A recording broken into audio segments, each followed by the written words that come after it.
अस्सलाम वालेकुम बेटा, आज हम लोग पेपर सॉल्व करेंगे मई जून 2025 पेपर 1-3। कोशिश करेंगे कि भाई जो इसका टाइम है अलॉटेड उसी में हम लोग पूरा पेपर भी डिस्कस कर लें और सॉल्व भी हो जाए। तो ज़्यादा डिस्कशन के में नहीं पढ़ते, हम लोग डायरेक्ट क्वेश्चंस पे आ जाते हैं। चलो भाई, इसका पहला क्वेश्चन क्या है। Curve has equation y is equal to 2x plus 12 over x square. Find the equation of the tangent to the curve at this point. देखो, कर्व की इक्वेशन है, उस कर्व पे किसी एक स्पेसिफिक पॉइंट पे जो टेंजेंट बन रहा है उसकी इक्वेशन चाहिए। देखो बेटा, टेंजेंट तो एक लाइन है ना, लाइन का वो हमारे पास एक पॉइंट गिवन है। अब मुझे उस लाइन का ग्रेडियंट चाहिए। ग्रेडियंट कैसे निकलेगा? कर्व को मैं डिफरेंशिएट करूंगा। कर्व को जब मैंने डिफरेंशिएट करा तो कर्व के अलग अलग पॉइंट्स पे जो ग्रेडियंट बनता है उसका एक्सप्रेशन आ जाएगा। और डिफरेंशिएट कैसे करते हैं? Taking D by D X on both the sides. आपने दोनों साइड पे डी बाई डी एक्स ले लिया। 12 ओवर एक्स स्क्वायर था। अच्छा, तो बेटा d by D x of y is d Y by D x. This becomes what 2 minus 24 over x cube. बेटा d Y by D x का आपके पास expression आ गया। डिफरेंशिएशन में ही होता है ना, पावर पीछे मल्टीप्लाई, पावर में से -1, पावर पीछे मल्टीप्लाई, पावर में से -1। चलो, पॉइंट क्या है आपके पास? -2 -1। तो एक्स कोऑर्डिनेट आपके पास है, तो आपने क्या करा बेटा, एक्स की जगह -2 डाल दिया, -2 का क्यूब। चलो, 2 माइनस 24 ओवर -8। बेटा माइनस माइनस तो हो जाएगा प्लस, और 24/8। बेटा 24 डिवाइड बाई 8 इज बेसिकली 3। तो ये आ गया 2 + 3 which is basically equal to 5। तो मेरे पास बेटा ग्रेडियंट ऑफ टेंजेंट आ गया। Once I have the gradient of tangent, मेरे पास वो पॉइंट भी है जिस पॉइंट से वो लाइन गुजरनी है। तो आप लोग फौरन से क्या कह देंगे? इक्वेशन ऑफ टेंजेंट वो क्या है? y minus y1 is equal to m x minus x1। बेटा आपने y कोऑर्डिनेट की जगह -1, m 5 है, x minus -2। So this becomes what? y plus 1 is equal to 5x plus 10। तो बेटा इन्होंने y is equal to mx plus c की form में कहा है, तो y is equal to 5x plus 9। वो 1 वहाँ जाके सब्ट्रैक्ट हो जाएगा। तो बेटा आपके पास इसी फॉर्म में भी आ गया। और 4 नंबर का सवाल था, it hardly took us for 2-3 minutes, not more than that. तो इस तरह के सवाल में आप लोगों को आई होप कोई भी इशू नहीं होगा। अब हम चलते हैं अगले सवाल पे। अब इसका अगला सवाल बेसिकली क्या है? यहाँ पे इन्होंने कह दिया the first 2 terms of a geometric progression are. पहले 2 टर्म्स ज्योमेट्रिक प्रोग्रेशन के दे दिए हैं। Where theta is an angle such that theta की डोमेन दे दी है 0 से π/6। Given that sum to infinity of the progression is, देखो sum to infinity बोला है, this means कि ये convergent geometric series होगी। ये एक हमारे पास काम की चीज़ है। अब convergent geometric series का SN का फॉर्मूला अलग होता है और divergent का SN का फॉर्मूला अलग होता है। आगे क्या बात हो रही है? sum to infinity दे दिया है।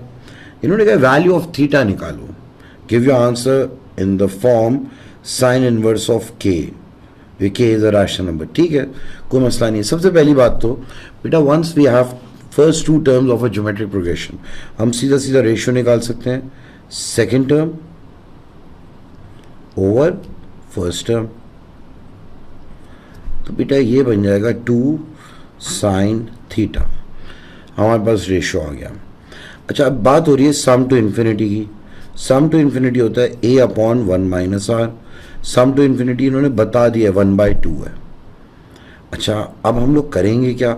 हमें पता है a है 4 साइन स्क्वायर थीटा, r है 1 minus 2 sine theta is equal to 1/2। चलो भाई, ये बन जाता है अब क्या? 8 sine square theta is equal to 1 minus 2 sine theta. एक quadratic equation, disguise quadratic equation बन गई है। 8 sine square theta plus 2 sine theta minus 1 equal to 0। हमने फौरन से देख लिया कि यार एक डिस्गाइज क्वाड्रेटिक है। ठीक है, फॉर्मूला सिर्फ दिखा दो quadratic, -b plus minus under root b² - 4a C over 2a। तो बेटा आपके साइन थीटा की क्या वैल्यूज आएंगी वो अब हम लोग देख लेते हैं। मैन्यू ए पॉलिनोमियल है, 2 डिग्री है, क्या थे इसके कोफिशिएंट्स, 8 2 -1, 8 2 -1। आप कैसे एक साइन थीटा की वैल्यू आई 1/4 और एक आई -12। साइन थीटा की एक वैल्यू आई है 1/4 और एक आई है -12। अब बेटा यहाँ पे आपके साइन थीटा की दो अलग अलग वैल्यूज़ आ गई हैं। अब मसला यहाँ पे क्या है, देखो ये जो नेगेटिव है, साइन नेगेटिव होता है थर्ड और फोर्थ क्वाड्रेंट में, और क्वेश्चन में हमें डोमेन क्या दिया थीटा की फर्स्ट क्वाड्रेंट की, खाली डोमेन है आपके पास फर्स्ट क्वाड्रेंट तक की। अब जब आपके डोमेन से फर्स्ट क्वाड्रेंट तक है तो आप क्या करोगे, आप कहोगे यार -1/2 को तो इग्नोर कर दो, तो आपने इससे 1/4 कंसिडर करा, यानी कि sine theta is equal to 1/4। अब इन्होंने कहा था कि थीटा की वैल्यू दें, तो बेटा थीटा की वैल्यू आ जाएगी साइन इनवर्स ऑफ 1/4, या हम लोग कह सकते हैं, इन्होंने अच्छा यहाँ पे बोला भी है के इज अ रैशनल नंबर, तो के टेक्निकली क्या हो गया 1/4 हो गया, और आपने यहीं पे जाके इसका आंसर छोड़ देना है, कोई इसमें मज़ीद काम नहीं करना। यहाँ पे जाके ये आंसर कंप्लीट देखते हैं, इसका और कोई पार्ट है कि नहीं, इस सवाल का और कोई पार्ट भी नहीं है। यहाँ पे जाके हमारा क्वेश्चन में 2 भी हो गया, थोड़ा सा टेक्निकल था लेकिन इतनी कोई वर्किंग मुश्किल नहीं थी, कॉन्सेप्ट्स के ऊपर बात थी।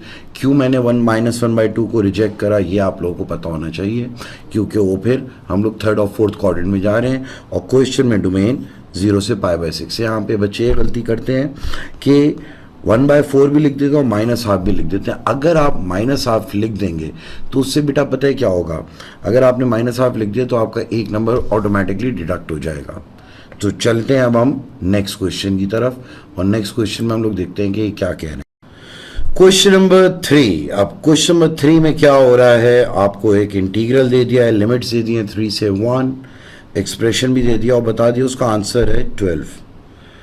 इन्होंने कहा है find the value of the constant a. अच्छा ये बता दिए कांस्टेंट है, ओके चलो एक काम करते हैं, हम इस सवाल को थोड़ा सा तमीज़ से लिखते हैं। अगर मैं इसको तमीज़ से लिखूँ 3 1, this becomes what a 4x - 3 raised to -2 + 2 dot dx is equal to 12। अब अगर मैं इसको देखूं तो बेटा इंटीग्रेट करूं तो ये क्या बन रहा है, a 4x - 3 raised to -1 +1 करते हैं ना पावर में, डिवाइड बाय -1, फिर आप बेटा ब्रैकेट के डेरिवेटिव से डिवाइड करते हैं +2x। अच्छा यहाँ पे आपके लिमिट्स क्या हैं 3 और 1, तो पूरा आंसर 12 के बराबर है। अब आप लोगों ने क्या करना है, इसके बाद बेटा हम लोग डायरेक्टली लिमिट्स अप्लाई कर लेते हैं, और कोई हमारे पास सच ऑप्शन है नहीं, तो ये आ जाएगा -a over 4 times 4 × 3 -3 + 2 × 3, upper limit ले ली, माइनस लोअर लिमिट लेंगे अब हम -a over 4 times 4 × 1 -3 + 2 × 1, lower limit ले ली इज इक्वल टू 12। क्वेश्चन में ये चीज़ गिवन है। अब बेटा यहाँ पे क्या हो जाएगा, 4 3 ज़ा 12, 12 - 3 इज 9, 9 4 ज़ा 36, तो ये आ गया -a/36 + 2 3 ज़ा 6 माइनस -a/4 1 ज़ा 4, 4 - 3 is 1, -a/4 + 2 is equal to 12। तो अब हमारे पास क्या कहानी बन रही है, -a/36 + a/4 + 6 - 2 is equal to 12, भाई a by 4 minus a by 36 is equal to 6 minus 2 था 4, वहाँ जाके 4 माइनस हो गया तो 8 बचा। अब बेटा आपने क्या करा, a by 4 minus a by 36 यानी कि 1 bye 4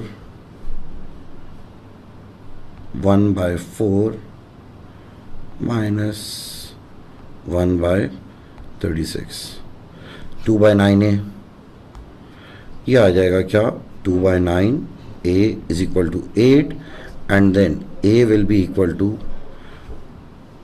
9 4s which is 36। a की वैल्यू आपके सीधी सीधी 36 इवैल्यूएट हो गई और इसके भी आपको 4 नंबर दे दिए।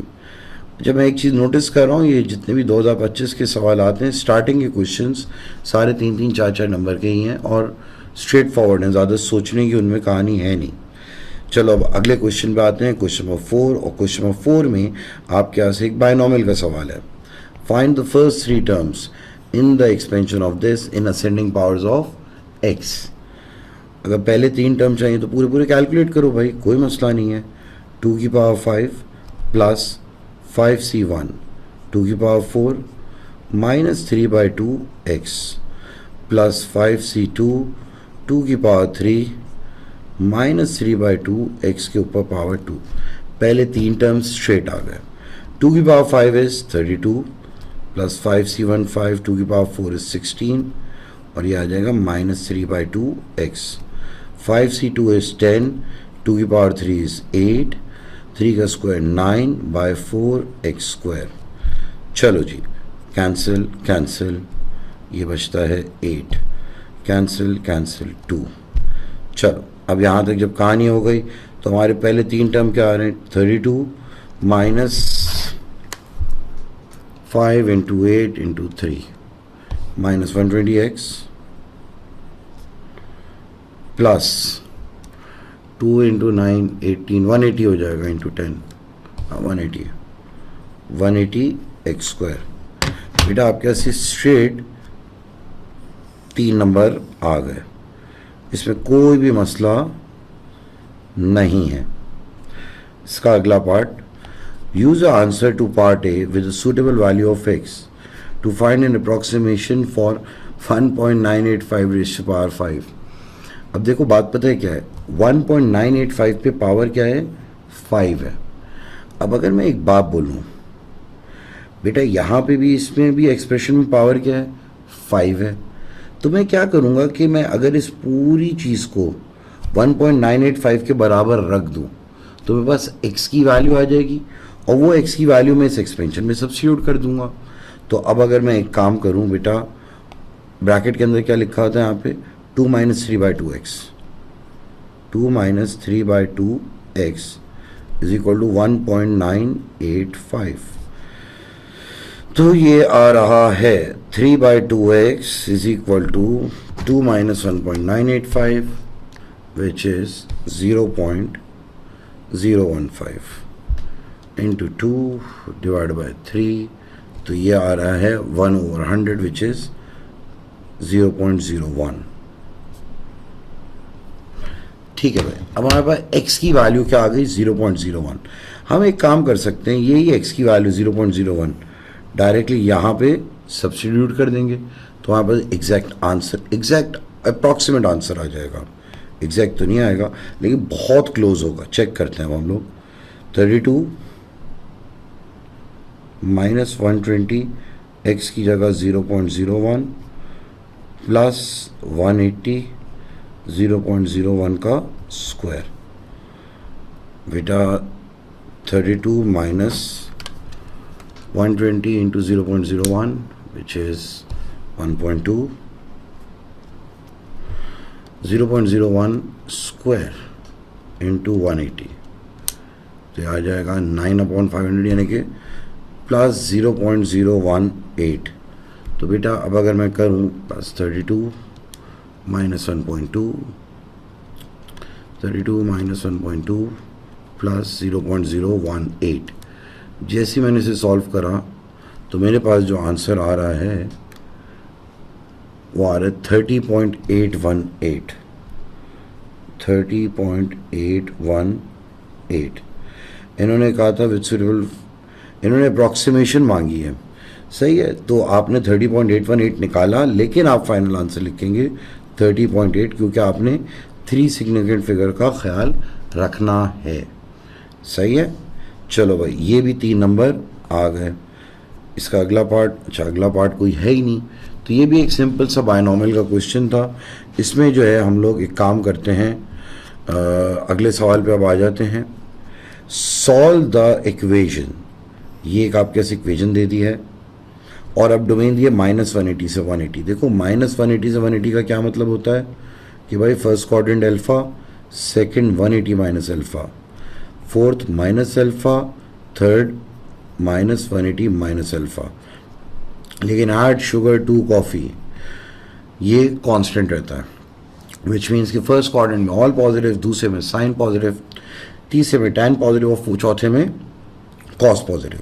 चलो अब इस सवाल को अगर हम लोग सॉल्व करें, आपके पास टैन लिखा हुआ है ना यहाँ पे, ये इक्वेशन है, कोई आइडेंटिटी वगैरह नहीं है, तो आपने फौरन से क्या करा, टैन की जगह 4 साइन थीटा, टैन थीटा की जगह आपने लिख दिया sine theta over cos theta, 1 + 5 cos theta, 1 + 5 cos theta. अब जब ये बात हो गई, ये बन जाएगा 4 sine square theta is equal to cos theta plus 5 cos square theta. मैंने क्रॉस मल्टीप्लाई कर दिया। अब देखो बात पता है क्या है, मेरे पास 2 अलग अलग रेशियोज हैं, साइन भी है कॉस भी है, लेकिन कॉस की पावर सिंगल भी और स्क्वायर भी है। तो मैं एक काम कर सकता हूँ, साइन स्क्वायर की जगह 1 - कॉस स्क्वायर लिख दूँ, सो दैट पूरी इक्वेशन कॉस की फॉर्म में आ जाए। तो 4 1 - cos square theta is equal to cos theta plus 5 cos square theta. So this becomes what, 4 - 4 cos square theta is equal to cos theta plus 5 cos square theta. बेटा this becomes what, 9 cos square theta plus cos theta -4 equal to 0। ना अब हम लोग क्या करेंगे, हमारे पास बेटा एक क्वाड्रेटिक इक्वेशन, डिस्गाइज क्वाड्रेटिक दोबारा आ गई।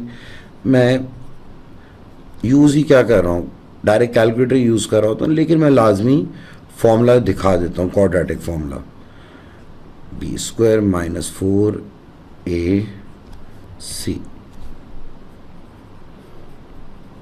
Upon 2a, 2 × 9। अब मेरे पास कॉस थीटा की वैल्यू, पॉलिनोमियल है, 2 डिग्री है, 9 1 - 4। मेरे पास बेटा कॉस थीटा की बड़ी अजीब अजीब सी वैल्यूज़ आ रही हैं। एक आ रही है 0.613, फिर 4 भी लिख लेता हूँ, और दूसरी आ रही है -0.7245। चलो भाई, कॉस की एक पॉजिटिव वैल्यू है, ये नेगेटिव आई। अब देखो बात पता है क्या है, कॉस पॉजिटिव है फर्स्ट और फोर्थ क्वाड्रेंट में, ठीक है। अब अगर मेरे पास कॉस फर्स्ट और फोर्थ में पॉजिटिव है, तो मैं एक काम करूँगा, इसके लिए पहले 2 एंगल निकालूँ। वो 2 एंगल निकालने से पहले मुझे क्या निकालना पड़ेगा, इसका बेसिक एंगल। तो मैं अगर इसको देखूँ बेटा, cos theta is equal to 0.6134, इसका बेसिक एंगल α1 कर दिया मैंने, कॉस इनवर्स ऑफ 0.6134। अच्छा, यहाँ पे जो डोमेन दी थी डिग्री में दी हुई है, तो मुझे अपने कैलकुलेटर का मोड भी डिग्री में करना होगा, सही है। तो अब मैं यहाँ पे क्या करूँगा, α1 आएगा कॉस इनवर्स ऑफ, कैलकुलेटर का मोड पहले डिग्री है, मेन्यू एंगल यूनिट डिग्री, ठीक है। अब मैंने क्या करा, cos inverse of 0.6134, shift cos inverse 0.6134, तो हमारे पास ये आ रहा है 52.2। अब मुझे पता है एक चीज़ कि भाई कॉस पॉजिटिव होता है फर्स्ट में और फोर्थ में। फर्स्ट क्वाड्रेंट में तो सीधा सीधा आ जाएगा अल्फा, लेकिन फोर्थ क्वाड्रेंट में जब इस तरह से डोमेन हो तो आता है -अल्फा। तो आपने क्या लिख दिया, -52.2। फिर अब हम इसकी बात करते हैं दूसरी वैल्यू। भाई cos theta is equal to -0.7245 alpha 2 cos inverse of 0.7245।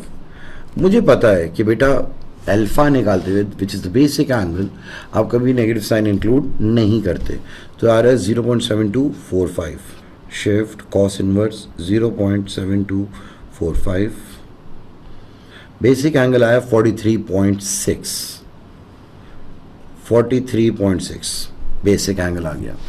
अब बात क्या है कि भाई कॉस नेगेटिव होता है थर्ड और फोर्थ में। अच्छा थर्ड क्वाड्रेंट में हम लोग क्या लिखते हैं 180 माइनस अल्फा। थर्ड क्वाड्रेंट में हम लोग क्या लिखते हैं 180 माइनस अल्फा। ये सेकंड क्वाड्रेंट में लिखते हैं 180 माइनस अल्फा विच इज 136.4 और जो थर्ड क्वाड्रेंट होता है उसमें लिखते हैं -180 माइनस अल्फा। बेटा सेकंड में हम लोग लिखते हैं 180 माइनस अल्फा, थर्ड यहाँ से चलेगा, ये होगा -180 माइनस अल्फा, तो ये भी क्या आ जाएगा -136.4। तो अब मेरे पास टेक्निकली बेटा 4 आंसर आए इसके, सही है। 2 पॉजिटिव हैं 2 नेगेटिव हैं, आपने चारों के चारों लिखने हैं। 52.2 136.4 -136.4 -52.2 चारों आंसर आपने लिख दिए। अभी देखते हैं इसके मार्क्स। वैसे साल के 4 से 5 नंबर तो होने चाहिए और 6 नंबर हैं भाई, बहुत मार्क्स दे दिए इन्होंने। अब आ जाते हैं हम लोग क्वेश्चन नंबर 6 पे और देखते हैं उसमें क्या हो रहा है। क्वेश्चन नंबर 6 में आपसे क्या कह दिया, एन अरिथमेटिक प्रोग्रेशन है the first term of A and a common difference of 2। अब बेटा अगर आपको फर्स्ट टर्म दे दिया है, कॉमन डिफरेंस दे दिया है और nth term is 55 and the sum of first 3 n terms is 5760। Find the values of n and a। अच्छा जी, अब यहाँ पे आपको पहले तो डेटा लिखो भाई, जो जो गिवन है। AP है, अरिथमेटिक प्रोग्रेशन है, first term a, common difference 2, a and d is equal to 2। nth term बेटा अरिथमेटिक प्रोग्रेशन का nth टर्म होता है a plus n minus 1d, a plus capital N minus 1 into 2 which is 55। अच्छा यहाँ पे मैं एक काम कर सकता हूँ, a को सब्जेक्ट बना लेता हूँ। भाई a क्या हो जाएगा 55 माइनस 2 टाइम्स n माइनस 1।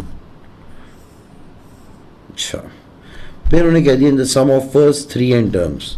भाई SN होता है n/2 2a plus n minus 1 into D होता है। तो भाई n की जगह हमने लिख दिया 3n over 2a plus 3n minus 1 into 2। अच्छा और ये किसके बराबर दिया इन्होंने 5760। भाई इसको थोड़ा सा इज्जत से हमें लिखना पड़ेगा 3n/2 2a plus 3n minus 1 into 2 5760। बेटा हमारे पास 2 इक्वेशंस आ गई। जब 2 इक्वेशंस आ गई, अननोन भी 2 हैं, a अननोन है और n अननोन है, तो मैंने ऑलरेडी यहाँ पे a को सब्जेक्ट बनाया हुआ है, मैं सीधा सीधा यहाँ पे सब्स्टिट्यूट कर सकता हूँ। तो ये क्या बन जाएगा 5760 इंटू 2 डिवाइड बाय 3840।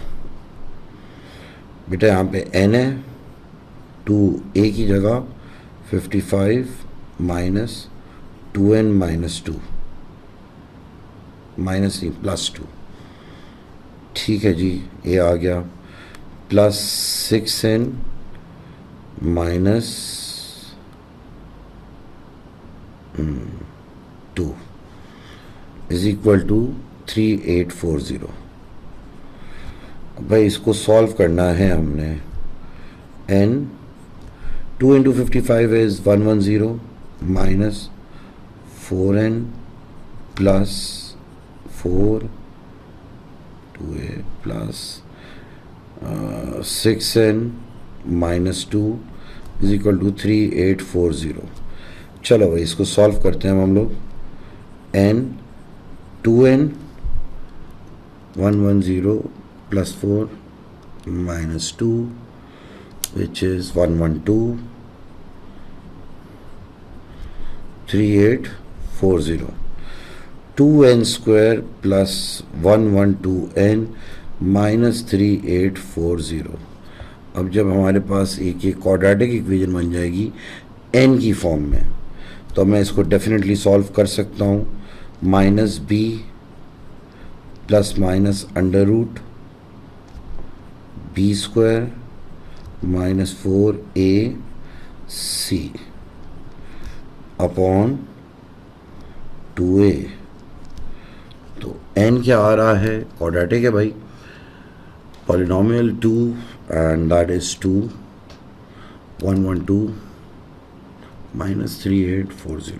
तो हमारे पास एक n की वैल्यू आई है 24 नंबर ऑफ टर्म्स हैं, और एक आई है माइनस 80। अब देखो एक लॉजिकल सी बात है, n नंबर ऑफ टर्म्स है, नंबर ऑफ टर्म्स नेगेटिव नहीं हो सकते, तो हम माइनस 80 को क्या कर देंगे, इग्नोर। n किसके बराबर आ गया है 24। अच्छा क्वेश्चन में भी कहीं ना कहीं पॉजिटिव तो नहीं बोला, हाँ बोलने की भी ज़रूरत नहीं थी।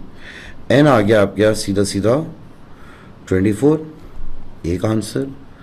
अब आपको चाहिए क्या, a किसके बराबर था, a बराबर था 55 माइनस 2 n माइनस 1।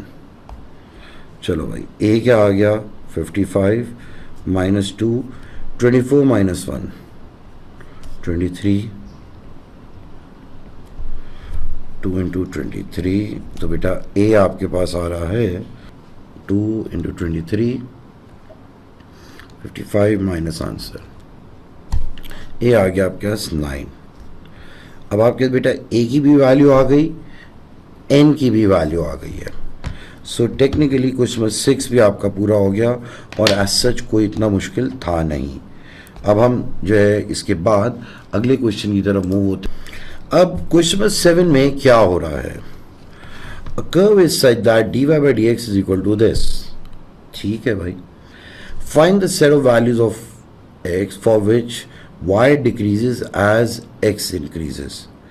या y डिक्रीज हो रहा हो जब x इंक्रीज हो रहा हो, इसका क्या मतलब है, ग्रेडियंट नेगेटिव है। सही है, तो आप लोग फौरन से क्या करोगे कि इस पूरे के पूरे एक्सप्रेशन को लेस देन जीरो, कोई भी चीज़ नेगेटिव कब होती है, जब वो लेस देन जीरो होती है। तो मैंने क्या करा,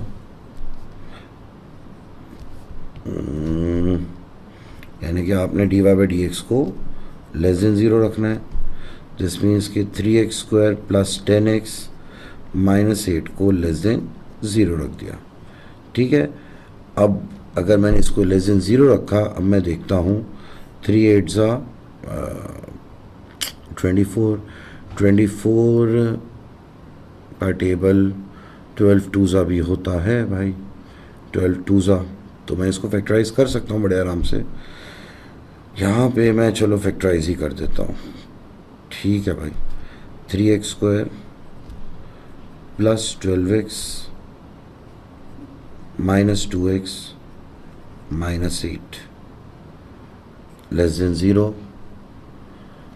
अब बेटा 3x कॉमन ले लिया आपने, x प्लस 4 माइनस 2 कॉमन ले लिया, x plus 4 less than zero, 3x minus 2 x plus 4 less than zero. तो अब आपने बेटा पहले तो x की वैल्यूज़ निकाली, तो आपकी एक x की वैल्यू आई 2/3 और एक आई -4। आपको पता है भाई ये एक अगर यू शेप कर्व है, पॉजिटिव 3x स्क्वायर है, तो इसकी अगर इनइक्वालिटी आपने डिसाइड करनी है तो आप लोग क्या करेंगे कि यार देखो भाई ये कुछ इस तरह का कर्व होगा, यहाँ से होगा -4 और यहाँ पे होगा 2/3, और ये पूरी चीज़ लेस देन ज़ीरो है। और y being less than zero कब है, जब कर्व यहाँ पे है। क्वाड्रेटिक इनइक्वालिटी ऐसी डिसाइड होती है। तो आपने फ़ौरन से इसको लिख दिया कैसे, x is greater than -4 but less than 2/3। आपके पास ये सीधा सीधा इनइक्वालिटी आ गई, कंटिन्यूस है इसलिए एक साथ लिख दी। It is given that the maximum point of the curve has y coordinate 27। Maximum point का y कोऑर्डिनेट है 27। अच्छा, कर्व का याद रखिएगा हमारे पास ग्रेडियंट है। Find the equation of the curve. देखो पहली बात तो ये कि भाई जब इसका मैक्सिमम पॉइंट हो या मिनिमम पॉइंट हो, हमें इतना पता है उस वक्त dy बाई dx 0 होता है। ये dy बाई dx का ही एक्सप्रेशन है, सही है। इसको जब मैंने इक्वल टू 0 रखा, जब मैंने बेटा dy बाई dx को, देखो मैक्सिमम पॉइंट हो या मिनिमम पॉइंट हो, ग्रेडियंट 0 होता है, विच मीन्स कि आपने इसी पूरी इक्वेशन को 3x² + 10x -8 को इक्वल टू 0 रखा, तो x की आपके सब जो वैल्यूज़ है वही आएंगी। एक आएगी 2/3 और एक आएगी -4। अब आपको ये देखना है कि भाई किस पॉइंट से आपका मैक्सिमम आता है और किससे मिनिमम आता है, सही है। पहले तो आप ये देखोगे। अब आपके बेटा डेरिवेटिव का एक्सप्रेशन है, तो आपने डबल डेरिवेटिव ले लिया, d² y/dx²। तो ये आता है क्या, 6x + 10। आपने एक बार 6 × -4 + 10 रखा, तो ये आ रहा है -14। अरे यहाँ पे मैक्सिमम आएगा, फिर d² y/dx², 6 × 2/3 -4, ये तो 0 ही आ गया। तो बेटा आपके जो मैक्सिमम पॉइंट आएगा वो आएगा जब x कोऑर्डिनेट आपका -4 है। At maximum point x is equal to -4। तो आपके जो मैक्सिमम टर्निंग पॉइंट है, मैक्सिमम टर्निंग पॉइंट क्या हो गया, -4, 27। क्वेश्चन में बता दिया था y कोऑर्डिनेट। तो अब इन्होंने इक्वेशन ऑफ द कर्व मांगी है। अरे भाई अगर आपको इक्वेशन ऑफ द कर्व चाहिए हो तो आप dy बाई dx को इंटीग्रेट करते हो विद रिस्पेक्ट टू x। तो भाई dy बाई dx था क्या हमारे पास, 3x² + 10x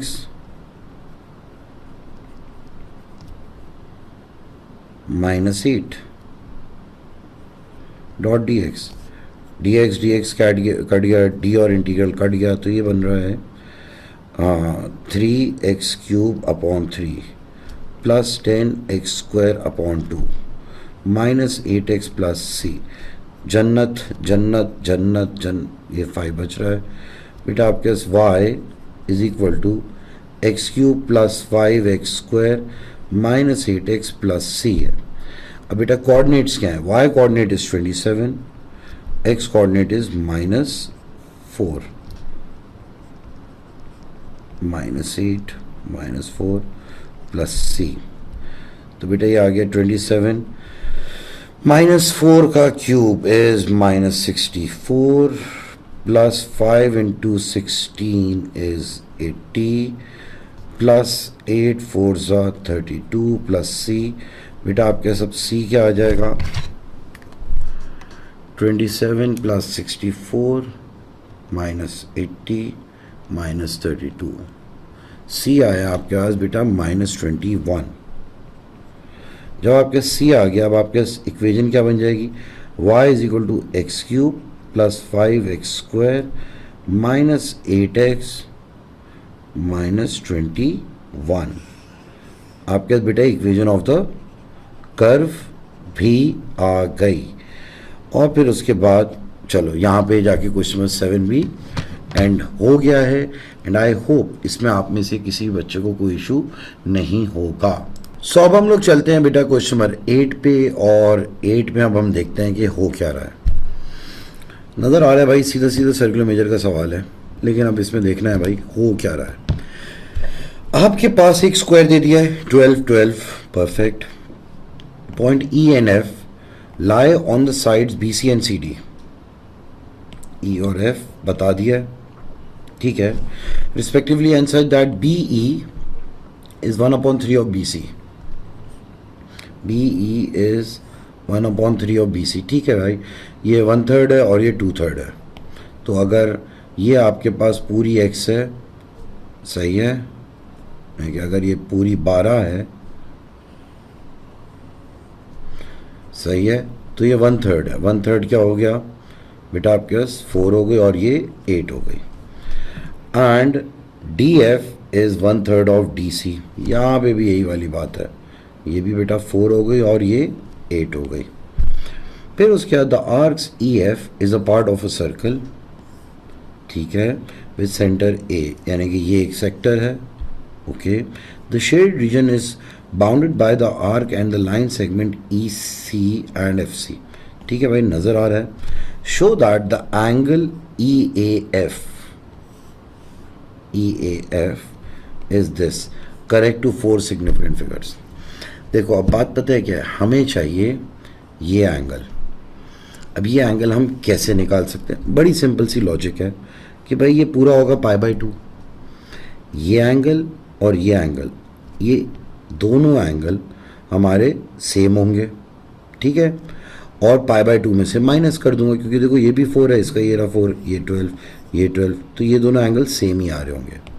तो मैंने क्या करा, इस एंगल को नाम दे दिया और इसको भी नाम दे दिया स्मॉल ए। अब मैं ये पहले एंगल तो निकालूं भाई, बी ए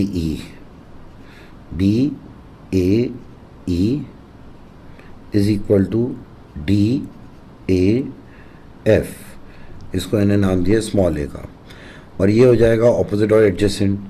तो हम कह सकते हैं tan A is equal to 4/12, A आ जाएगा tan इनवर्स ऑफ 4/12।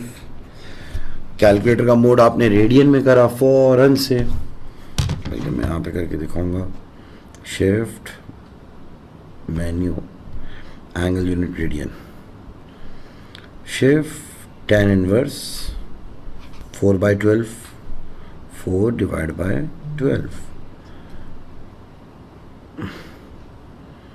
तो ये आ रहा है हमारे पास 0.32175, 0.32175 ये आ गया।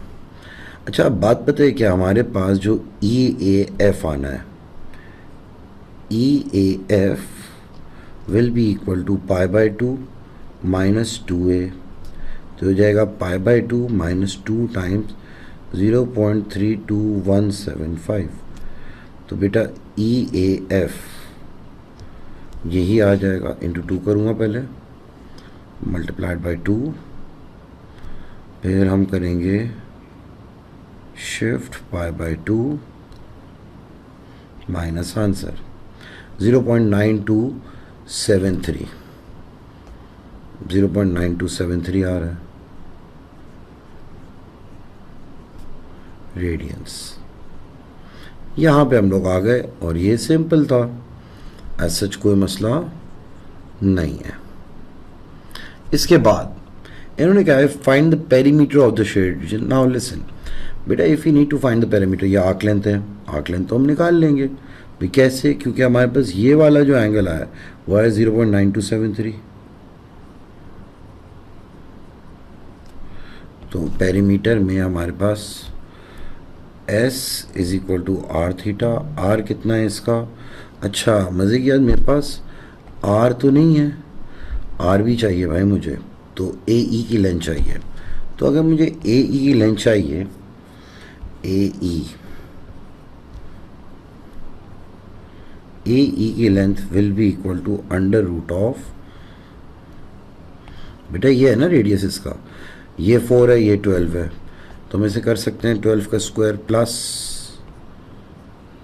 4 का स्क्वायर और टोटल पे रूट, तो ये आ जाएगा 160 का रूट ना, 4√10,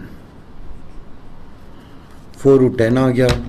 तो arc length S is equal to R theta, तो 4√10, थीटा क्या है 0.9273, तो ये आ जाएगा 4√10 इंटू 0.9273, ये आया 11.73।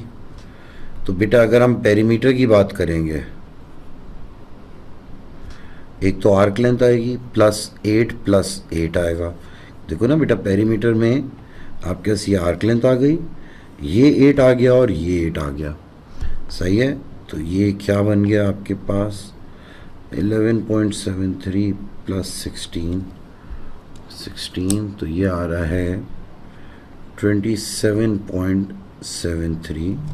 तो बेटा हम पेरीमीटर, लेकिन यहाँ पे तो नहीं इन्होंने बोला 4 का, तो perimeter will be equal to 27.7 centimetre.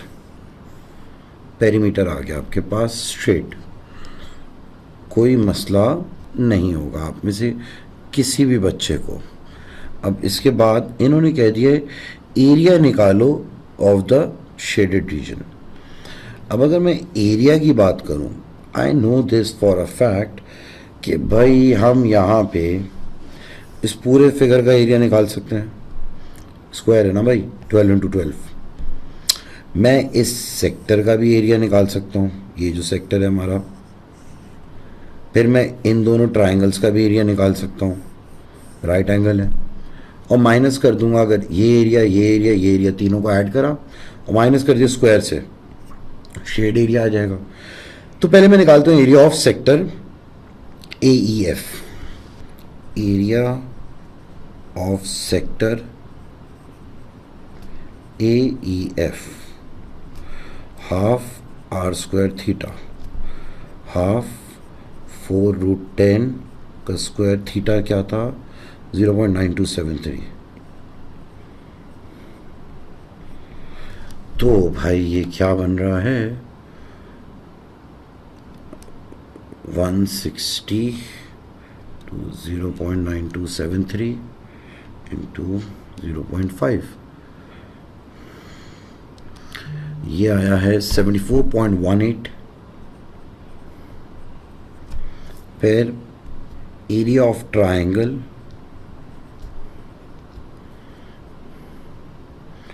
ABE बराबर है किसके, ADF। तो ये क्या आ रहा है half into base into height, 4 × 12। तो बेटा ये आ रहा है आपके पास 24, 24 के आपके पास वो आ रहे हैं। तो बेटा आपके जो एरिया ऑफ स्क्वायर है, पूरा फिगर तो स्क्वायर है ना, वो क्या हो जाएगा 12 × 12 which is 144।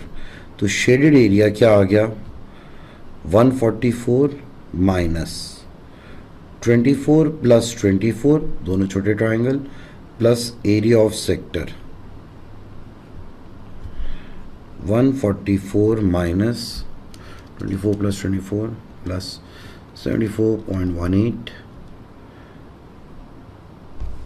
which is 122.18, 144 minus answer that is 21.82। तो बेटा आपका शेडेड एरिया आ गया 21.8 यूनिट स्क्वायर। ख़त्म, 3 नंबर दे दिए, इतने से काम के।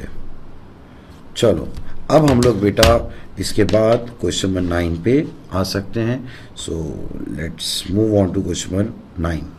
बेटा क्वेश्चन नंबर 9 में क्या हो रहा है, 3 points P, Q and R have coordinates is this, where K is a constant. It is given that angle PRQ is right angle, R पे right angle बन रहा है, okay. Show that one of the possible values of K is 10 and find the other possible value. Okay. यार अब इस सवाल में जो है ना थोड़ी सी लॉजिक लगी है। अब देखो इसमें लॉजिक कुछ इस तरह की लग रही है कि कह रहे हैं कि PRQ एक राइट एंगल बने और R पे राइट एंगल है। अच्छा ये क्वेश्चन कोऑर्डिनेट ज्योमेट्री का है।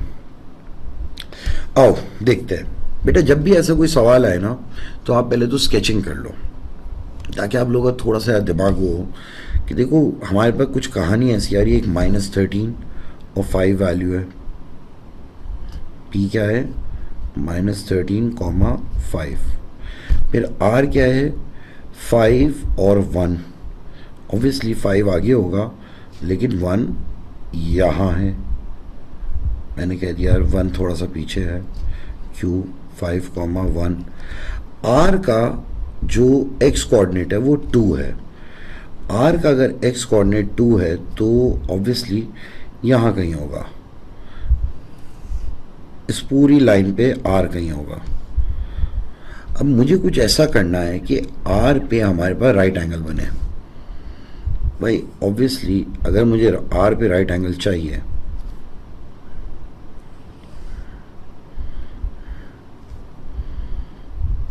तो हमारे पास कुछ ऐसी कहानी बन रही होगी, अगर मुझे r पे राइट एंगल चाहिए। अब यार मैं इस चीज़ को कैसे शो करूं और पॉसिबल वैल्यूज़ कैसे निकालूं, ये चीज़ थोड़ा सा तंग करती है। अब इसके लिए कॉन्सेप्चुअली थोड़ी सी चीज़ों को देखते हैं। बेटा ये 2 है और ये k है, मुझे y कोऑर्डिनेट नहीं पता है बिल्कुल भी। अब हमें इतना पता है कि भाई अगर r पे राइट एंगल है तो जो PQ की लेंथ है वो हाइपोटेन्यूज हो जाएगा। एक तो मैं अप्रोचेस लेके आ रहा हूँ, फिर मैं देखूँगा 4 नंबर में सोच किस तरह से रहा हूँ। पहले मैंने क्या करा, PQ यार ये तो हाइपोटेन्यूज है, ये बेस हो गई और ये परपेंडिकुलर हो गई, तो मैं यहाँ पे एक ही अननोन आएगा, क्वाड्रेटिक इक्वेशन बनाऊंगा और पाइथागोरस थ्योरम लगा दूंगा। एक तो ये अप्रोच है। दूसरा तरीका, मेरे पास जो PR का ग्रेडियंट है और जो QR का ग्रेडियंट है, ये दोनों आपस में बेटा राइट एंगल है ना, तो नेगेटिव होंगे और रेसिप्रोकल हुए होंगे। तो ये मुझे लगता है ज़रा थोड़ी सी छोटी अप्रोच बन जाएगी, क्योंकि ग्रेडियंट को नेगेटिव वाली चीज़ दिखाएंगे तो वो ज़्यादा आराम से हम लोग कर लेंगे। फिर एक और अप्रोच बनती है यहाँ पे, बेटा अगर फर्ज करो एक सर्कल बनाओ, मैं कह दूँ यार ये तीनों पॉइंट सर्कल पे हैं, तो ये एक तरह से क्या हो गया, हमारे पास डायमीटर हो गया और ये लाई कर रहा होगा, यानी कि कुछ इस तरह की कहानी हो गई, ये डायमीटर और ये राइट एंगल है। ये 3 अप्रोचेस से हो सकता है सवाल। अब मैं अगर 4 नंबर देख रहा हूँ तो मेरे जहन में आ रही है कि यार जो ज़्यादा आसान अप्रोच है ना, वो ग्रेडियंट वाली अप्रोच ज़्यादा आसान रहेगी। सही है, PQ का डायमीटर होगा तभी तो R पे राइट एंगल बनेगा, क्योंकि ये वहाँ पे बन रहा होगा। तो हम लोग करेंगे क्या यहाँ पे, अब हम यहाँ पे देखते हैं M ऑफ PR क्या आता है, K -5 अपॉन 2 -13, ठीक है। तो बेटा ये बन रहा है K -5 2 + 13 विच इज़ 15। चलो भाई, फिर हम लोग M ऑफ PR आ गया, M ऑफ RQ करते हैं, RQ हो जाएगा K -1 ओवर 2 -5। तो बेटा ये आ रहा है K -1 ओवर -3। दोनों चीज़ें आ गई। मुझे इतना पता है कि भाई M of PR into M of RQ should be equal to -1। जब भी दो परपेंडिकुलर लाइंस होती है उनका प्रोडक्ट का ग्रेडियंट का प्रोडक्ट -1 के बराबर होता है। So M of PR is K -5 over 15 multiplied by -3 over K -1 over -3 equal to -1। चलो भाई, K -5 K -1 3 इंटू 15 इज 45, वहाँ पे जाके पॉजिटिव हो गया 45, माइनस माइनस कैंसिल हो गया। तो हमारे पास ये चीज़ बन रही है K² -K -5K +5 -45 0, K² -6K -40 equal to 0।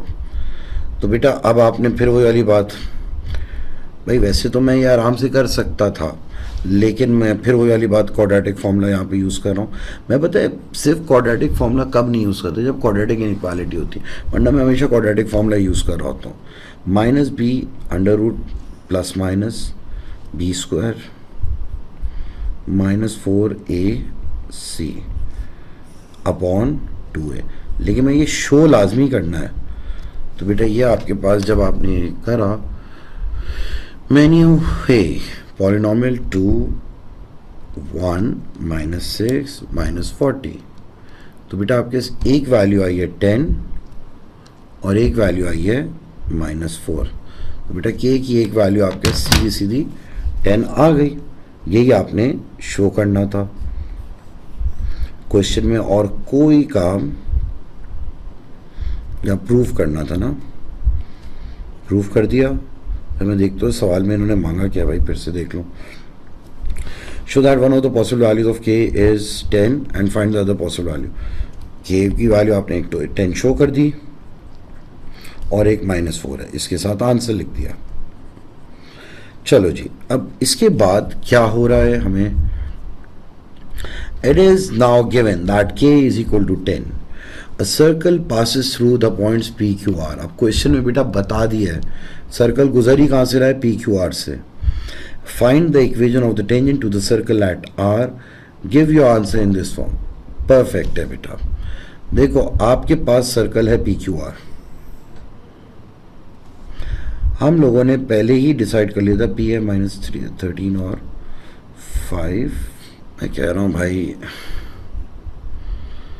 ये आ गया हमारा p -13,5 और वो है 5,1 p q और r।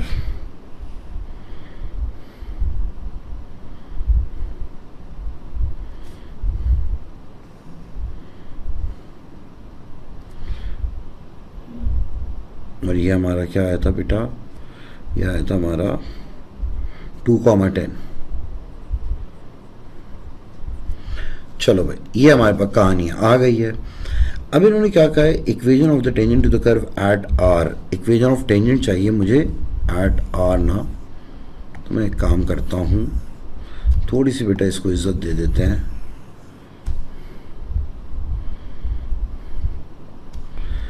अब अगर equation of tangent at R चाहिए तो भाई टेंजेंट तो ऐसे बनेगा हमारा,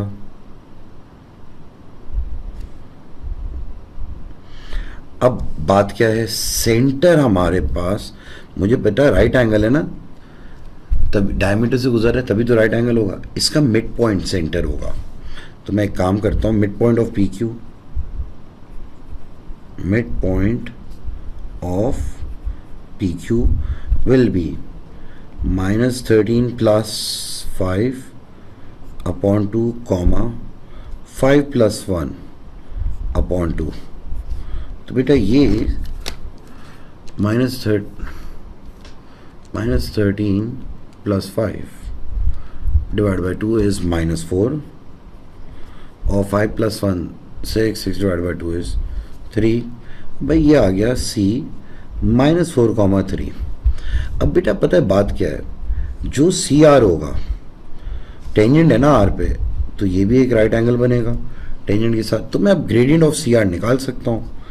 gradient of centre of circle towards our will be y2 - y1 over x2 - x1। तो 10 - 3 is 7, 2 + 4 is 6, 7/6 आ गया हमारे पास बेटा। सीधा सीधा ग्रेडियंट इसका किस चीज़ का, जो रेडियस है एक तरह से। अब अगर बेटा मेरे पास सी आर का ग्रेडियंट आ गया, तो अब मैं यहाँ पे बड़े आराम से कह सकता हूँ भाई ग्रेडियंट ऑफ टेंजेंट जो होगा ना वो हो जाएगा -6/7। सही है। अब जब हमारे पास ये ग्रेडियंट आ गया -6/7, हमारे पास एक पॉइंट है, तो इक्वेशन ऑफ टेंजेंट क्या बन जाएगा,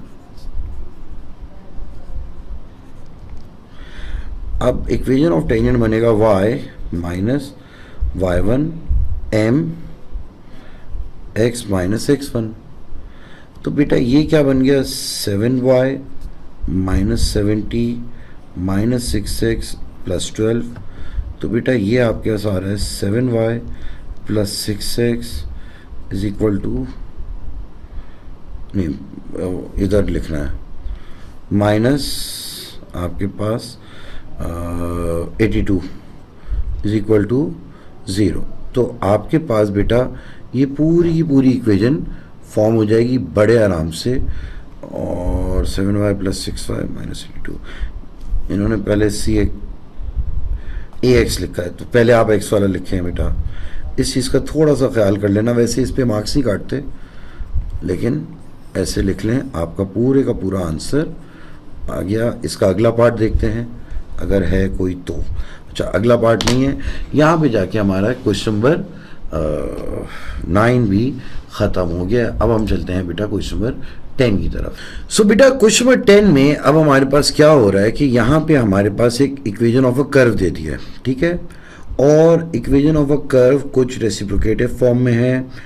find the coordinates of the two stationary points. अब बेटा अगर स्टेशनरी पॉइंट की बात करें तो फर्स्ट डेरिवेटिव इक्वल टू 0। तो आपने क्या करा बेटा, पहले D by D x of Y या D by D x of 9 2x minus 5 raised to minus 1 plus 2x minus 5। तो मेरा बच्चा D Y by D X आपके पास क्या आ रहा है, minus 9 2x minus 5 raised to minus 2 into 2 plus 2, that's it. Differentiate कर दिया मैंने। अब भाई D Y by D X को थोड़ा और इज्जत से लिख लेते हैं, ये बन जाता है माइनस 18 ओवर 2x माइनस 5 का स्क्वायर प्लस 2। बेटा आपको पता है एट स्टेशनरी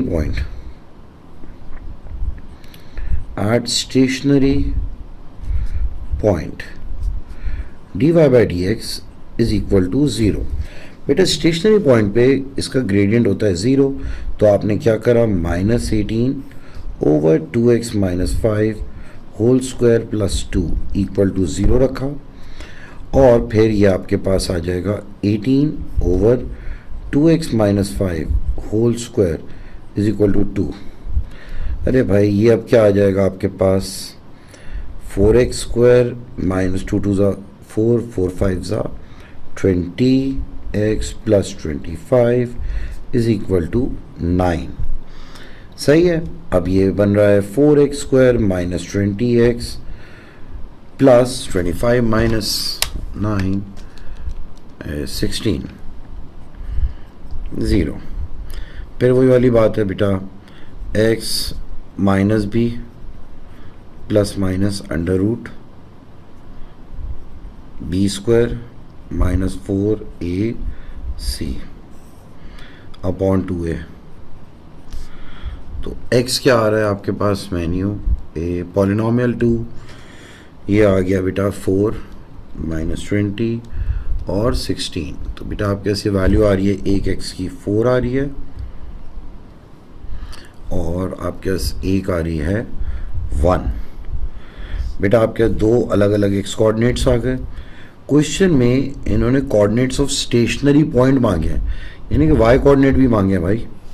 अगर अब मुझे y कोऑर्डिनेट चाहिए तो y is equal to actual equation में पहले एक बार 4 डालता हूँ, 9 over 2 into 4 minus 5 plus 2 into 4 minus 5। बेटा 2 4 ज़ा 8, 8 minus 5 is 3, 9 divided by 3 is 3, 3 minus 5 is minus 2, 2 4s are 8, 8 minus 2 is 6। तो 4 पे आ रहा है 6, फिर हम डालेंगे 1, 2 into 1 minus 5 plus 2 into 1 minus 5। तो बेटा ये आ जाएगा 2 minus 5 minus 3, 9 divide by minus 3 is minus 3 plus 2 is minus 1 minus 1 minus 5 minus 6। तो आपके पास ये वैल्यू माइनस 6 आ गई। तो आपके बेटा दो पॉइंट्स क्या हो गए, 4,6 एंड 1, माइनस 6। ये दो स्टेशनरी पॉइंट के कोऑर्डिनेट्स आ गए। चलें, 4 नंबर भी दे दिए, जगह इन्होंने थोड़ी कम दी इस भाई, इसमें गलत करा है, लेकिन खैर है। Find D square Y upon D x square and hence determine the nature of each stationary point. दोनों स्टेशनरी पॉइंट की नेचर भी बताओ भाई, डबल डेरिवेटिव चाहिए। D Y by D x का एक्सप्रेशन आया है, D Y by D x का एक्सप्रेशन है -18 2x plus 5 raise to power -2 plus 2। Double derivative का एक्सप्रेशन आ गया, D Y by D x का एक्सप्रेशन आ गया। अगर मुझे डबल डेरिवेटिव चाहिए then I take D by D X on both the sides.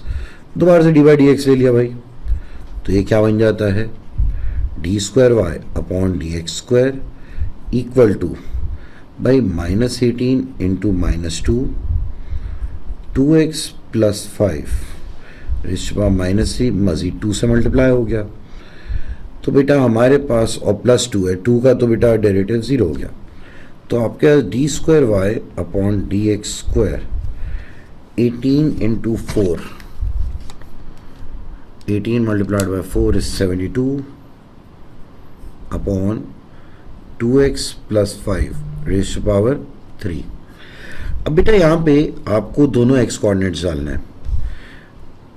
आपने एक बार करा at x is equal to 4, तो बेटा ये आ रहा है D square Y upon D x square 72 upon 2 4 plus 5 raise to power 3। सही है। तो यार ये तो दोनों पे आपके पास इस तरह से, अगर दोनों ही पॉजिटिव हैं, चलो चेक करते हैं हम लोग, क्योंकि एक पॉजिटिव आना चाहिए एक नेगेटिव। चेक करते हैं अभी हम। 72 अपॉन नेगेटिव में भी तो ये नहीं है, माइनस माइनस प्लस, मैंने कोई गलती, क्योंकि देखो बेटा मैं वेरीफाई कर रहा होता हूँ कि मैंने कहीं पे कोई गलती तो नहीं करी है। ये आपने लाजमी चेक करना होता है। सही है, ये 2x प्लस 5 है। ये देखो अब बेटा ये एक सिर्फ कॉपी करने में गलती, यहाँ पे पॉजिटिव था। अच्छा इस चीज़ की मुझे रियलाइजेशन पता है कब हुई, क्योंकि मैंने देख लिया कि यार दोनों ही हैं, तो इससे तो आंसर मेरा डिफरेंट आएगा। डिफरेंट ही नहीं आएगा, दोनों ही पॉजिटिव आएंगे। -5 ये रहा -5। चलो ये हमने आइडेंटिफाई तो कर लिया। अच्छा अब मुझे इसको अगर करना है, देखो बेटा मैं शदीद काम चोरी पे बिलीव करता हूँ।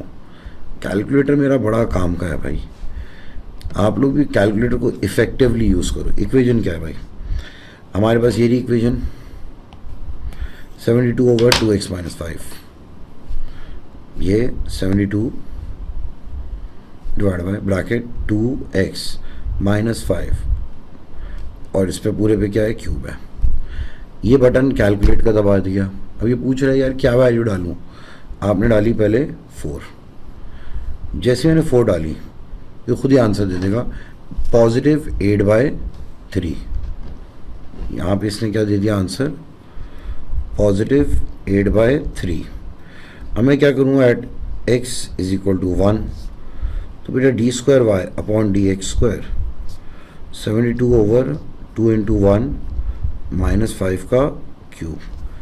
कुछ भी नहीं करना, कैलकुलेट 1, ये आ गया -8/3 भाई, ये आ गया -8/3। अब बात सुने, आपको इतना पता है कि भाई जब डबल डेरिवेटिव पॉजिटिव आ रहा होता है, डबल डेरिवेटिव पॉजिटिव का मतलब क्या है कि हमारा turning point is the minimum point.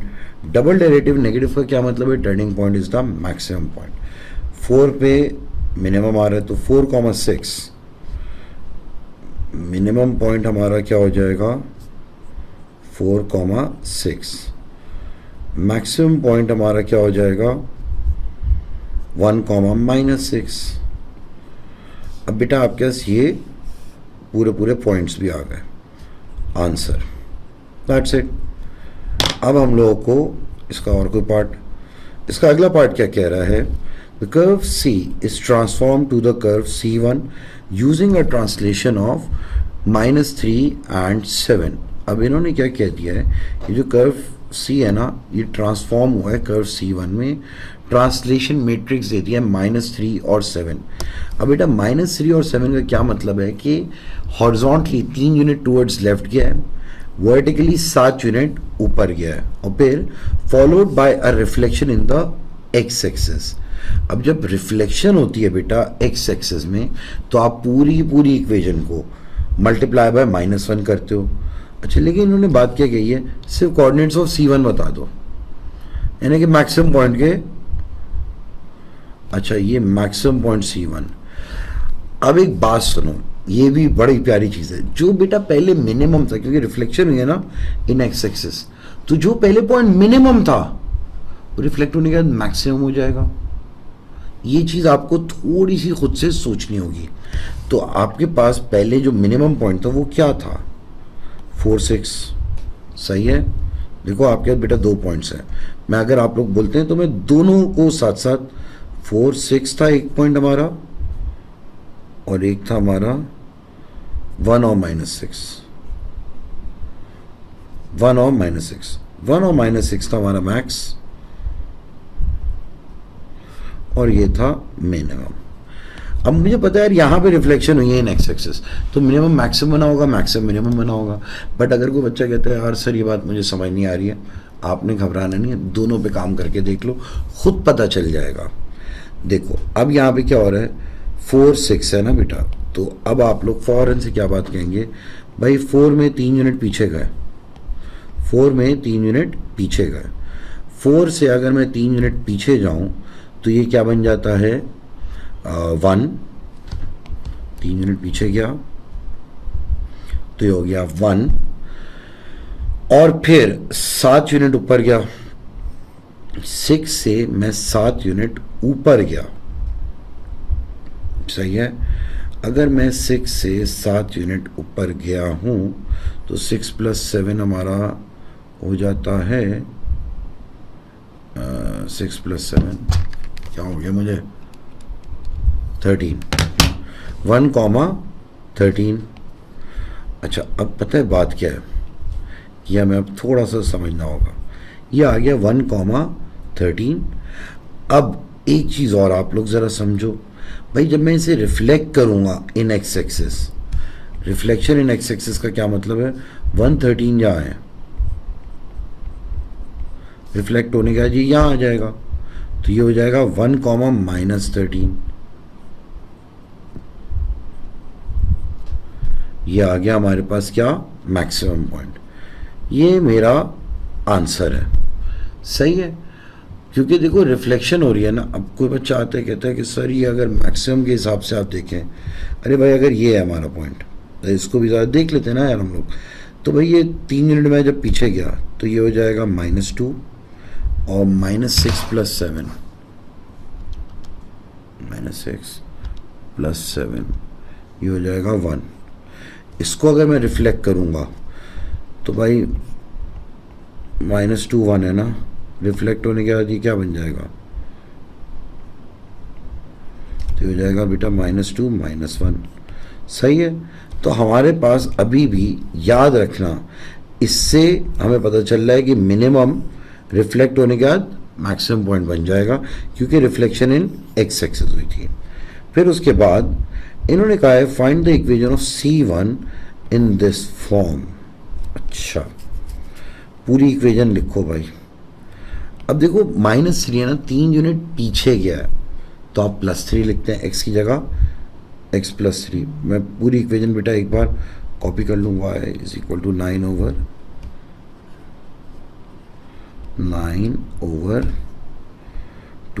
- 5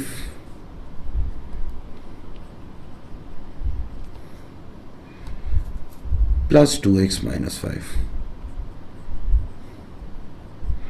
चलो भाई, अब ये हो गई हमारे पास पूरी इक्वेशन। अब इस पूरे सवाल में आपसे बात क्या करी गई है कि हम लोग गए 3 यूनिट पीछे। भाई 3 यूनिट जब आप पीछे जाएंगे तो आपके पास क्या हो जाएगा कि जहाँ जहाँ x है वहाँ वहाँ आप लिखोगे x + 3। हॉरिजॉन्टल ट्रांसलेशन में उल्टा होता है, तो आपने यहाँ पे क्या करा, y = 9/2x plus 3 minus 5 plus 2x plus 3 minus 5। लेकिन बेटा आपने 7 यूनिट ऊपर भी गए वर्टिकल ट्रांसलेशन, तो आपने लिख दिया +7। अब मैंने रिफ्लेक्शन नहीं करी, इससे ट्रांसलेशन करी है।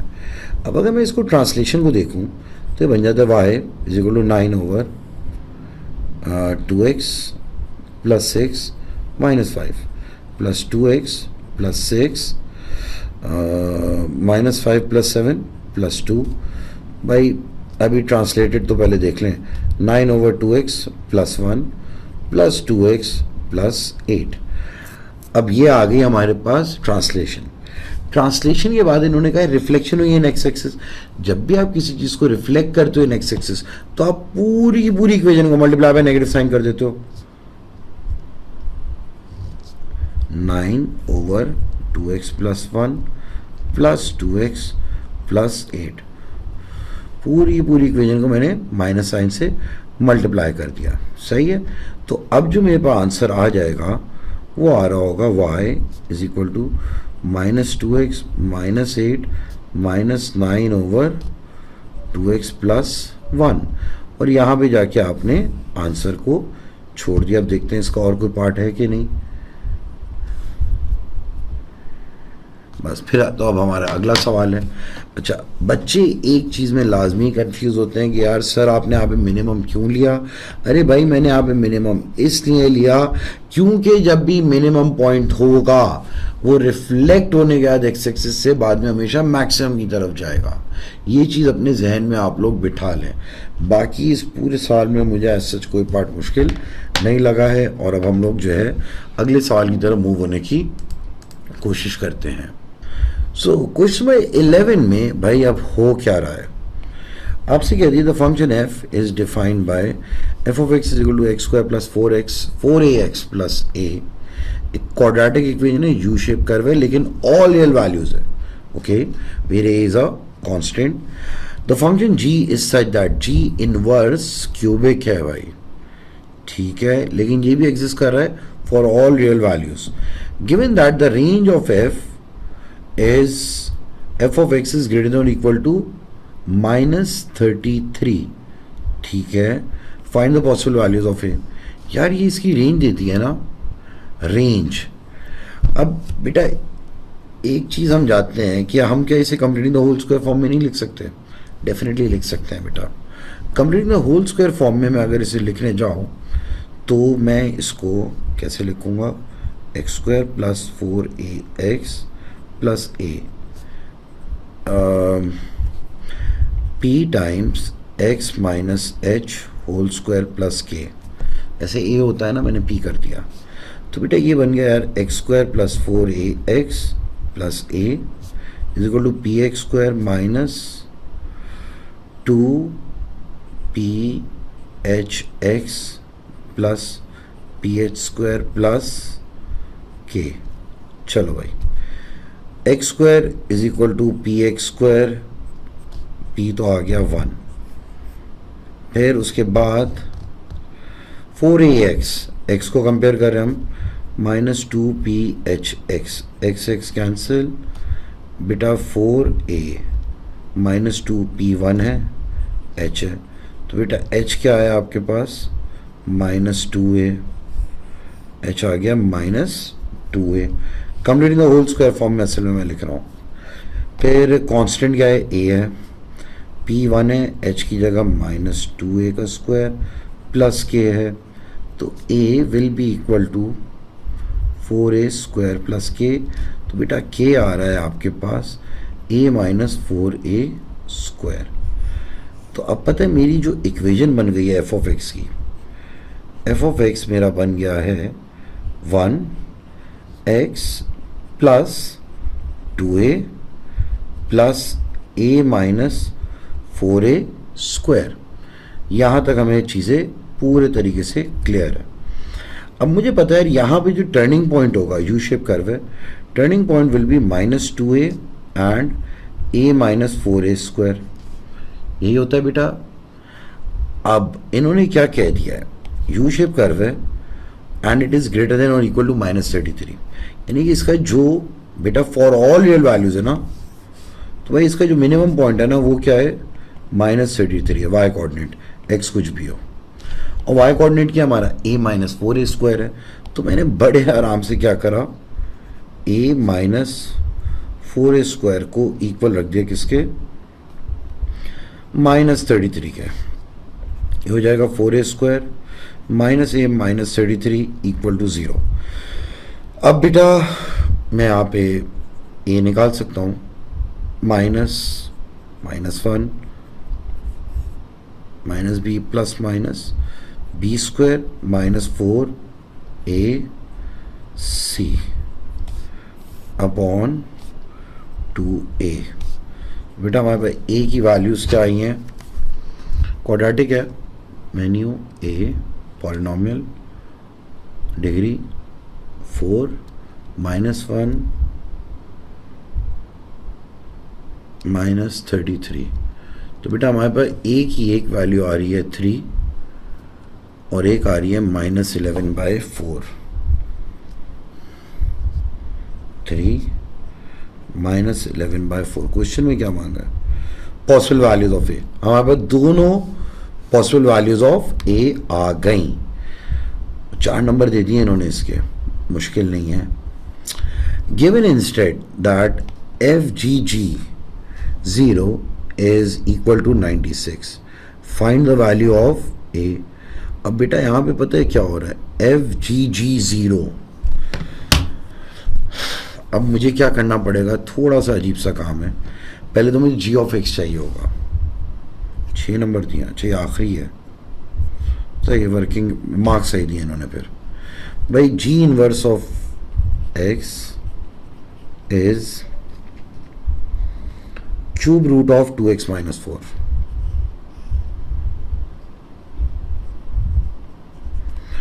और मैं अब एक काम कर रहा हूँ, f ऑफ x को क्या लिख रहा हूँ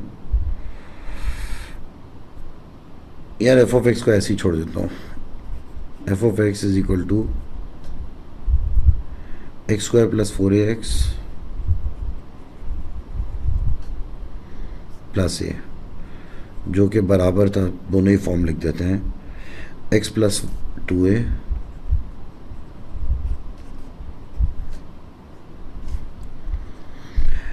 a - 4a²। चलो भाई f ऑफ x भी दोनों फॉर्म में लिख दिया। अब पहला काम मुझे क्या करना पड़ेगा भाई, g ऑफ x चाहिए। तो यार y is equal to cube root of 2x + 4। अगर मुझे इसे ख़त्म करना है तो मैं क्या करूँगा, y³ 2x + 4 by x will be equal to y³ -4/2। तो बेटा हमारे पास g ऑफ x बन गया x³ -4/2। बेटा ये मैंने बिल्कुल जायज़ कॉपी करा है। अब जब मेरे पास बेटा ये g ऑफ x आ गया, अब इन्होंने क्या बात बोली है, माइनस था, वहाँ पे जाके प्लस होगा। बेटा ये प्लस हुआ है, सही है, g ऑफ x आ गया। अब जब मेरे पास g ऑफ x आ गया है, मैं क्या करूँगा, फिर g ऑफ 0 निकालूंगा। बेटा असल में बच्चे जो है ना यहाँ पे बड़ी अजीब सी गलती करते हैं, पहले g ऑफ 0 निकाल लो ना यार, फिर उसकी वैल्यू को g में डाल देना। g ऑफ 0 क्या आएगा आपके पास, 0 का क्यूब + 4/2, तो 4/2 इज 2। तो अभी आप क्या करोगे, FG2 डालोगे, सही है, विच इज़ 96। अब बेटा अब आप g ऑफ 2 डालो। g ऑफ 2 क्या आता है भाई, 2³ + 4/2, 2 का क्यूब होता है 8, 8 + 4 इज 12, 12/2 इज 6। तो अब आप क्या करोगे, आप कह दोगे भाई f of 6 is equal to 96। देखो स्टेप बाय स्टेप अगर चलोगे तो आसानी रहेगी, अगर एकदम से भागने की करोगे तो फंसोगे। f ऑफ 6 ना, x की जगह 6 डालना है हमने। एफ ऑफ एक्स क्या है हमारे पास भाई 6 प्लस 2a का square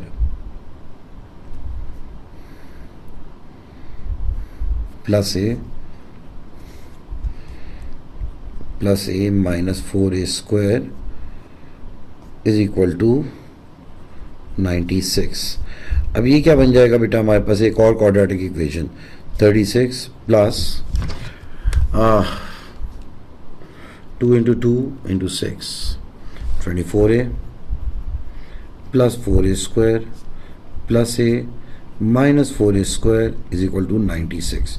4a square cancel 25a is equal to 96 minus 36 which is 60। तो बेटा यहाँ पे आपके जो a की वैल्यू आ रही है a की वैल्यू आ जाएगी 60 डिवाइड बाई 25 विच इज 12/5।